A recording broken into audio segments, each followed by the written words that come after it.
अस्सलाम वालेकुम, मैं हूँ हुस्ना खटक।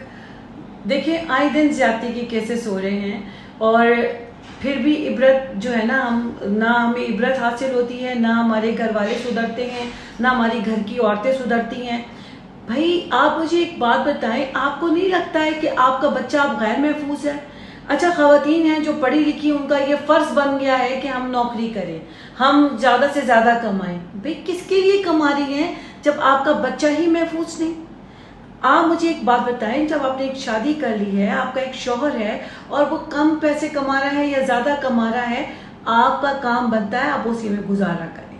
आप अपने बच्चों पर तरबियत करें। अगर पढ़ी लिखी हैं तो बजाय ट्यूशन भेजने के उस पर फोकस करें, उसे पढ़ाएं घर में।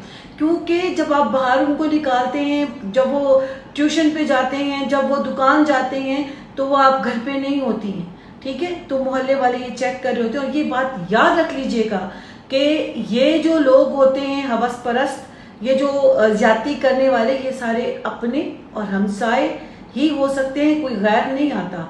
यही अपने लोग और हमसाए या दुकानदार जो करीब का होता है, यही हमारे बच्चों का ज्यादती का शिकार करता है।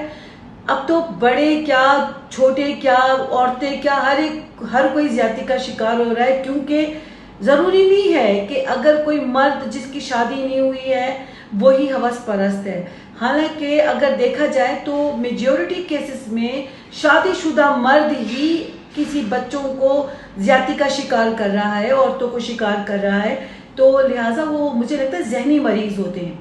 ये जहनी मरीज होते हैं, वो ताकत का इस्तेमाल करते हैं किसी भी कमजोर बंदे पर, क्योंकि इन्हें शौक आता है कि हमारी ताकत कहीं ना कहीं इस्तेमाल हो। लेकिन मेहरबानी करें, आप खातून जो पढ़ी लिखी हैं, बजाय आप जॉब करने के ना, आपकी ये सबसे बड़ी जॉब है कि आप अपने बच्चों की हिफाजत करें, उनको घर में पढ़ाएं, गवर्नमेंट स्कूल में दाखिल करें। अगर आपके शौहर की इतनी पढ़ाई मतलब सैलरी नहीं है, तो आपको गुजारा करना है अपने बच्चों के लिए। अपनी जो पढ़ाई आपने पढ़ी है ना, वो अपने घर में बच्चों पर फोकस करें, ट्यूशन खुद घर दें, और जहाँ ये जाते हैं उनको लेके जाएं। वैसे भी मैं अपनी रियासत को कहूँगी कि अगर रियासत और अवाम जो है ना, अगर ऐसे जो मशकूक लोग होते हैं उनको पकड़े, और बच्चों को खेलना तो है ना, उनकी हकीकी आज़ादी को तो हम नहीं मार सकते ना। तो कम अज़ कम वालिदैन और रियासत दोनों ही अपने इस काम को फोकस करें, क्योंकि बहुत ज़्यादा ही ज्यादती के शिकार बच्चे हो रहे हैं। और सोचें, ये आए दिन ये केसेस हो रहे हैं, तो हमारे बच्चों के जहन कैसे होंगे? उनकी बातों को गौर करें और ऐसे लोगों को चौक पर लटकाएं जो ज्यादती करते हैं, ताकि